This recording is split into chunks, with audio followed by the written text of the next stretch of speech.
MP Avinash సమక్షంలో party కార్పొరేటర్ల ధ్వజం. అయ్యా సమస్య వచ్చిందని చెప్తే పట్టించుకున్న నాయకులకు పదవులు ఎందుకని ఎంపీ అవినాష్ రెడ్డి ఎదుట కడప వైకాపా కార్పొరేటర్లు తీవ్రస్థాయిలో మండిపడ్డారు. కడుపులో పలువురు పార్టీని పెట్టడానికి సిద్ధమయ్యారని ప్రచారం సాగుతున్న నేపథ్యంలో ఎంపీ బుధవారం కార్పొరేటర్ల ముఖ్య నాయకులతో సమావేశమయ్యారు. ఈ సందర్భంగా దాదాపు ప్రతి కార్పొరేటర్ ఆ పార్టీ అగ్రనాయకుల వ్యవహార శైలిని తూర్పారబట్టినట్టు తెలిసింది.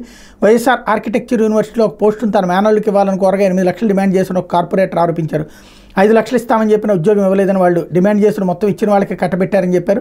నగర శివారికి చెందిన ఒక సభ్యుడు మాట్లాడుతూ కొండలను గొట్టలను తవ్వి కోట్లు గడించారని ఆరోపించారు. తాము చేపట్టిన అభివృద్ధి పనులకు 8% కమిషన్లు వసూలు చేశారని పలువురు విమర్శించారు. పార్టీ అధికారంలో ఉన్నప్పుడు ఇలా ఎప్పుడైనా సమావేశాలు నిర్వహించారని ఒక ప్రజాప్రతినిధి నిలదీశారు.